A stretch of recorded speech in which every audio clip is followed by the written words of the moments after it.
بسم اللہ الرحمن الرحیم۔ السلام علیکم پیارے دوستوں، آج کی یہ کہانی ہے ایک بوڑھے شخص کی جو 50 سال تک اللہ تعالیٰ کی عبادت کرتا رہا، صبر کرتا رہا، لیکن آخری عمر میں اس کے ساتھ کچھ ایسا واقعہ پیش آتا ہے جو کہ اسے پوری طرح ہلا کے رکھ دیتا ہے۔ یہ واقعہ بہت ہی زیادہ دلچسپ ہے، آپ کو ضرور پسند آئے گی، اس لیے آخر تک ضرور دیکھیے گا۔ اور اگر اب تک ہمارا چینل اسلامک کہانی سبسکرائب نہیں کیا تو ضرور سبسکرائب کرتے ہوئے ساتھ میں لگے گھنٹی کے بٹن کو بھی دبا دیجیے گا۔ سورج نکلا تو بوڑھا بزرگ گھر سے باہر آیا، مکے کی گلیوں میں گھومنے پھرنے لگا، شاید کہیں مزدوری مل جائے۔ تمام لوگ گرمی کی وجہ سے گھر کو لوٹ چکے تھے۔ مزدوری تلاش کرتے کرتے گرمی شدید تر ہوتی چلی گئی، اس کی ٹانگیں جواب دے رہی تھیں اور آنکھیں پتھرا گئی۔ کل رات اور دن سے بھوکا تھا، آج رات بھی وہ بنا کھائے ہی سو گیا تھا، اور آج دن میں وہ روزے سے تھا۔ پیٹ میں بھوک کی آگ لگی ہوئی تھی۔ اس کی خواہش یہی تھی کہ بس ایمان کی حالت میں موت آ جائے تاکہ وہ اس قید حیات سے رہائی پا جائے۔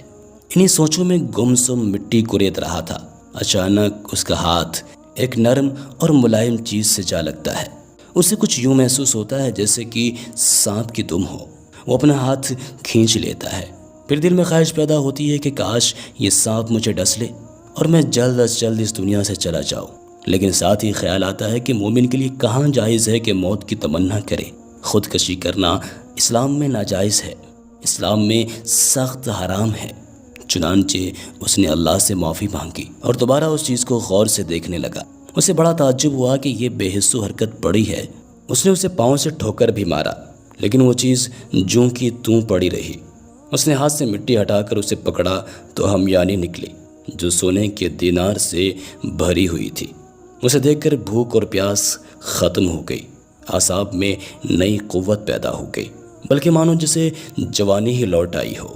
سوچنے لگا، میں کتنا خوش نصیب ہوں، یہ مال اپنے گھر والوں کے ہاتھوں میں تھماؤں گا تو کس قدر خوش ہوں گے۔ وہ اس وقت حسین اور روشن مستقبل کی امید میں خوشی سے پاگل ہو رہا تھا۔ اچانک ایمانی حس بیدار ہوئی اور دل میں القاء ہوا، یہ مال تیرا تو نہیں بلکہ یہ تو کسی اور کا ہے جو کہ گم ہو گیا ہے۔ سال بھر اعلان کرنے کے بعد اس صورت میں تیرے لیے حلال ہوگا جب اصل مالک نہ ملے۔ جب سال کی مدت اور اپنے رات کے کھانے کا تصور کیا تو پھر طاقت جواب دے گئی، کیا خبر سال بھر زندہ بھی رہوں گا یا نہیں، اور یہ بھوکی ننگی بیٹیاں کیا کھائیں گی، کیا پہنیں گی۔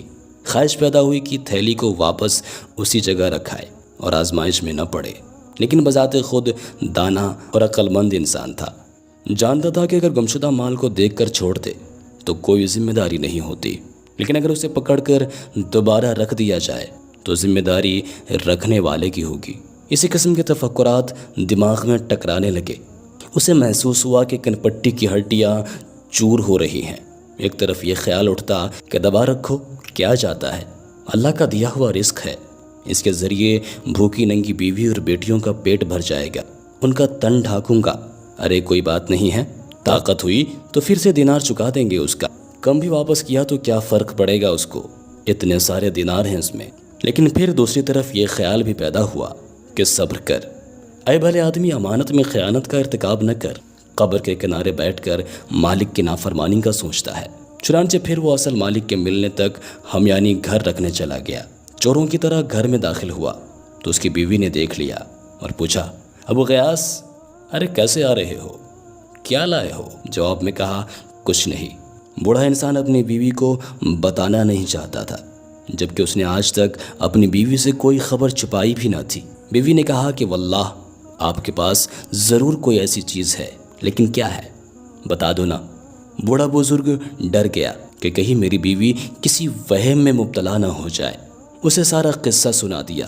وہ عورت دیندار تھی، لیکن ابو غیاث کی طرح صبر اور حوصلے والی نہ تھی۔ کہنے لگی، جاؤ اور کچھ خرید کر لاؤ، کیونکہ ہم لاچار ہیں اور لاچاروں پر تو مردار بھی حلال ہو جاتا ہے۔ ابو غیاث نے کہا، نہیں، ہرگز نہیں، اگر تو نے ان سے ہاتھ بھی لگایا یا کسی کو خبر دی تو تجھے طلاق ہے۔ لبابہ خون کے گھونٹ پی کر خاموش ہو گئی اور یہ اصل مالک کی تلاش میں گھر سے نکل پڑا تاکہ اصل مالک سے مل کر حلال طریقے سے کوئی درہم حاصل کر سکے۔ وہ حرم کی طرف چل دیا۔ حرم میں ایک نوجوان محمد بن جعفر تبری زیر تعلیم تھا۔ تبری کہتے ہیں کہ میں نے ایک خراسانی کو یہ اعلان کرتے ہوئے سنا، اے حاجیوں کی جماعت، میری 1000 دینار سے بھری ہوئی تھیلی کہیں گم ہو گئی ہے، جو کوئی اسے واپس کرے اللہ اسے دگنا ثواب دے گا۔ ایک بوڑھا بزرگ اٹھا جو محمد بن جعفر کے موالی میں سے تھا، کہنے لگا، اے خراسان کے رہنے والے، ہمارے ملک پسماندہ ہیں، حالات ہمارے بہت زیادہ خراب ہیں، شاید آپ کی ہمیانی کسی خوف خدا رکھنے والے انسان کو مل گئی ہو، آپ اس کے لیے انعام کا اعلان کر دیجئے نا، جسے لے کر وہ باقی واپس کر دے۔ نوجوان خراسانی نے پوچھا، ہاں بھائی کتنا انعام؟ ابو غیاث نے کہا 100 دینار، یعنی 10واں حصہ۔ اس نے کہا نہ بھائی نہ، ایسا نہیں ہو سکتا، میں اللہ پر معاملہ چھوڑتا ہوں۔ دونوں جدا ہو کر اپنی اپنی منزل کی طرف چلے گئے۔ تبری کہتے ہیں میرے دل میں آیا کہ وہ ہمیانی ضرور اسی بوڑھے کو ملی ہوگی۔ میں اس کے پیچھے پیچھے چلنے لگا۔ وہ بوڑھا ایک خستہ حال مکان میں داخل ہوا اور یوں گویا ہوا، لبابا کہاں ہے؟ لبابا نے کہا حاضر ہوں ابو غیاث۔ بوڑھے نے کہا میں نے ایک شخص کو اس کی ہمیانی کی تلاش میں پھرتے ہوئے دیکھا ہے، میں نے اسے یہ بھی کہا ہے کہ تو اس کے واپس کرنے والے کے لیے 100 دینار انعام کا اعلان کر دے، لیکن وہ نہیں مانتا۔ اب ہمیں کیا کرنا چاہیے؟ میرا تو ارادہ ہے کہ ہم یعنی اس کو واپس کر دیتے ہیں۔ لبابا نے کہا ابو غیاث، ہمیں تیرے ساتھ 50 سال فقر و فاقہ میں گزارنے پڑے، تیری 4 بیٹیاں ہیں، 2 بہنیں ہیں، ایک ساس اور 8ویں میں ہوں۔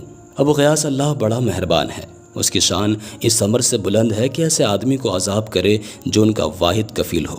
تو نے نہ تو چوری کی ہے نہ کہیں ڈاکہ ڈالا ہے، یہ مال تو اللہ تعالیٰ نے تیرے سامنے رکھا ہے، تو اسے کیوں ٹھکرا رہا ہے؟ کیا اللہ تجھ سے ان عورتوں کے متعلق سوال نہ کرے گا؟ تبری کہتے ہیں کہ میں نے بوڑھے کے چہرے کو بغور دیکھا، معلوم ہوا کہ اس کا دل ان بھوکی ننگی بیٹیوں اور مسکین ام لبابا پر آنسو بہا رہا ہے، کیونکہ فاقوں کی بدولت ان کا چمڑا ہڈیوں پر خشک ہو رہا تھا۔ وہ دیمک خوردہ لکڑی کی طرح کھوکھلے بدن میں سانسیں لے رہی تھی۔ اس کے دل میں آیا کہ کچھ دینار خرچ کر لوں، لیکن فوراً یاد آیا کہ 50 سال صبر سے گزار دیے، اور آج جب کہ ٹانگیں قبر میں لٹکی ہوئی ہیں تو 50 سال کے صبر کو ایک دن کی لذت پر کیوں قربان کروں؟ اور پھر اللہ تعالیٰ میرے اہل و عیال پر رحم کرے گا۔ دل کو حوصلہ دے کر بولا میں ایسا نہیں کروں گا، 86 سال بعد اپنی لاش کو قبر میں نہیں جلاؤں گا۔ تبری کہتے ہیں کہ اس کے بعد میاں بیوی خاموش ہو گئے اور میں واپس چلا گیا۔ مغرب کی اذان ہوئی تو بوڑھا بزرگ دن بھر کے کمائے چند ٹکڑوں پہ اہل و عیال سمیت افطار کرنے بیٹھ گیا۔ باقی لوگ انواع و اقسام کے عمدہ کھانوں سے مزے لے رہے تھے، اور انہیں اس بات کا احساس بھی نہیں تھا کہ رمضان المبارک جو کہ قربانی اور سخاوت کا مہینہ ہے، اللہ نے بھوکا پیاسا رکھنے کے لیے روزے فرض نہیں کیے تھے، بلکہ اس لیے کہ مسلمان وقتی اور اختیاری بھوک کے ذریعے محسوس کریں کہ دنیا میں ایسے لوگ بھی ہیں جو بھوک پر مجبور ہیں۔ ان کی حالت پر غور کر کے اپنے اوپر اللہ کی بے پایاں احسان یاد کریں۔ جو لوگ عمدہ کھانوں سے پیٹ بھر کر مست ہو جاتے ہیں، ان کے ہمسائے بھوک سے سیدھے کھڑے بھی نہ ہو سکیں، تو ایسے لوگوں کا ایمان کیسا، ایسے لوگوں کا روزہ کیسا؟ بوڑھا بزرگ یہی سوچتا رہا اور مسلمانوں کی حالت پر کڑھتا رہا۔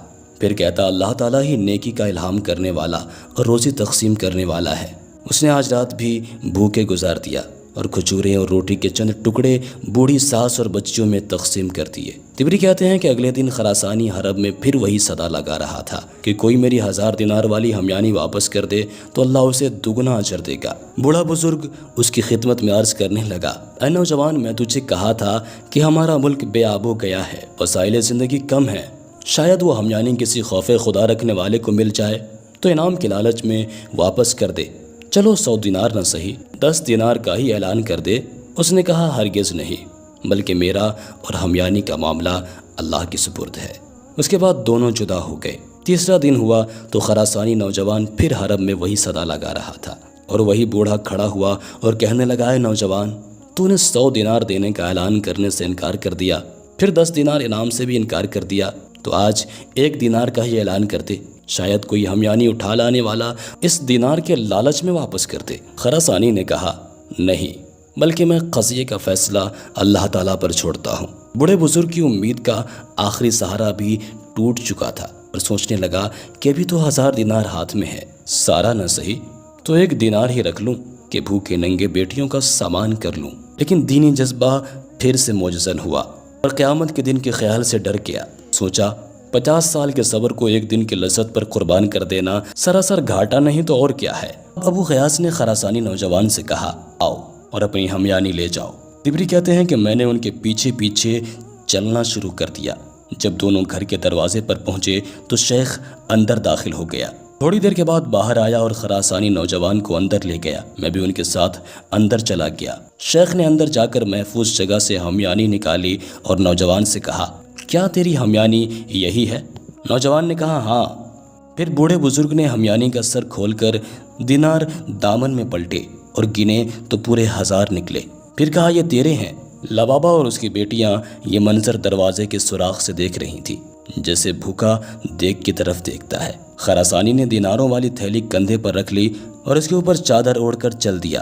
لبابا نے یہ منظر دیکھا تو یوں چکرائی جیسے کسی عورت کا اکلوتا بیٹا گم ہو گیا ہو۔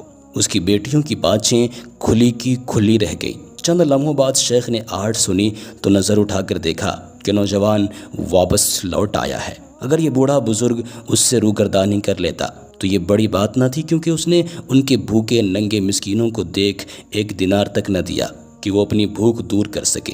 لیکن یہ بوڑھا بڑا بردبار اور حوصلے والا شخص تھا۔ فوراً بولا، بیٹے کیسے آنا ہوا؟ خراسانی نوجوان نے جواب دیا، اے میرے بزرگ، میرا باپ جب فوت ہوا تو اس کے پاس 3000 دینار تھے۔ اس نے مجھے وصیت کی تھی کہ میری سواری بیچ کر حج کا خرچ بنا لینا اور 1000 دینار اس شخص کو دے دینا جو بہت زیادہ غریب ہو۔ چنانچہ میں نے اپنے وطن خراسان سے مکہ تک کسی کو تجھ سے زیادہ غریب نہ پایا۔ لو یہ دینار رکھ لو، اللہ ان میں تمہارے لیے برکت کرے۔ تبری کہتے ہیں کہ وہ نوجوان ہمیانی رکھ کر واپس چلا گیا۔ یہ منظر دیکھنے کے بعد میں بھی واپس جا رہا تھا۔ مجھے کسی نے پیچھے سے آواز دی۔ میں نے پیچھے مڑ کر دیکھا تو وہی بزرگ میرے پیچھے دوڑ رہا تھا۔ اس نے مجھے اپنی طرف بلا کر کہا، تجھے ہمارے معاملے کی خبر ہو گئی ہے۔ حضرت عبداللہ بن عمر سے سنا کہ رسول مقبول صلی اللہ علیہ وسلم نے حضرت عمر اور حضرت علی رضی اللہ تعالیٰ عنہ سے فرمایا تھا، جب کوئی ہدیہ بن مانگے اور بلا طمع آئے تو اسے واپس نہ لوٹاؤ، نہ اللہ کے ناشکرے بن جاؤ گے۔ او ہدیہ میں سب حاضرین شریک ہوتے ہیں، چلو میرے ساتھ چلو۔ تبری کہتے ہیں کہ میں اس کے ساتھ چلنے لگا۔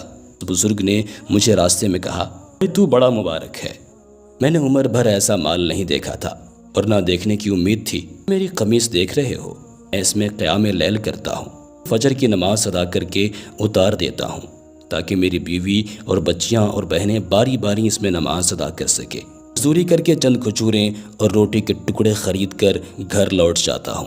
جب ہم گھر پہنچے تو بزرگ نے بلند آواز میں پکارا، لبابا اور فلاں فلاں۔ اس بزرگ کی آواز سن کر اس کی بہنیں، ساس اور بیٹیاں اکٹھی ہو گئی۔ اس نے ان سب کو دائرے میں بٹھا کر مجھے بائیں جانب بٹھا لیا اور سب سے کہا، اپنے اپنے دامن پھیلاؤ۔ چنانچہ میں نے قمیص کا دامن پھیلا دیا، لیکن باقی سب نے ہاتھ پھیلائے کیونکہ ان کی قمیص پھٹی ہوئی تھی۔ وہ 1 دینار ہر ایک کے ہاتھ پر رکھتا، 10واں دینار مجھے دیتا، یہاں تک کہ ہمیانی خالی ہو گئی اور ہم سب کو 100 دینار ملے۔ مغرب کی اذان ہوئی تو اس بزرگ کے اہل خانہ بھی عمدہ کھانوں کے ارد گرد بیٹھ گئے۔ بوڑھے بزرگ نے اپنی بیوی سے کہا، لبابا دیکھ لیا تو نے صبر کرنے کا فائدہ، اللہ صبر کرنے والوں کا اجر ضائع نہیں کرتا۔ ہم نے اپنے آپ کو حرام کے 1 دینار سے بچایا تو اللہ تعالیٰ نے ہم کو حلال کے ذریعے سے 1000 دینار عطا کر دیے۔ یہ بزرگ چند لقمے کھا کر اٹھ کھڑا ہوا اور باہر جانے لگا تو بیوی نے کہا، کہاں جا رہے ہیں؟ بوڑھے نے کہا، میں کسی فقیر روزے دار کو تلاش کرنے جا رہا ہوں تاکہ اسے اپنے ساتھ کھانے میں شریک کر لوں۔ یہ کہہ کر بزرگ دروازے سے باہر نکل گئے۔ تبری کہتے ہیں کہ مجھے اللہ تعالیٰ نے ان سے بڑا نفع دیا، ان سے میں اپنی خوراک حاصل کرتا رہا۔ 16 سال بعد مکہ آیا تو معلوم ہوا کہ وہ لڑکیاں شہزادوں سے بیاہ دی گئی ہیں اور شیخ چند ماہ بعد فوت ہو گیا۔ میں اس کی بیٹیوں کے شوہر کے پاس جاتا، ان کے بچوں سے ملتا اور سب کو وہ ہمیانی والا قصہ تفصیل کے ساتھ سناتا۔ وہ یہ قصہ بڑی دلچسپی سے سنتے، میری بڑی عزت کرتے۔ اللہ تعالیٰ ان تمام لوگوں پر رحم فرمائے۔ دوستوں، ہم یہ امید کرتے ہیں کہ آج کی یہ ویڈیو آپ کو ضرور پسند آئی ہوگی۔ ویڈیو کو لائک کرنے کے ساتھ ساتھ دوستوں کے ساتھ شیئر بھی ضرور کر دیجیے گا۔ میں آپ سے پھر ملوں گا کسی نئے واقعے کے ساتھ۔ جب تک کہ اپنا اور اپنے پیاروں کا بہت سارا خیال رکھیے گا۔ اللہ حافظ۔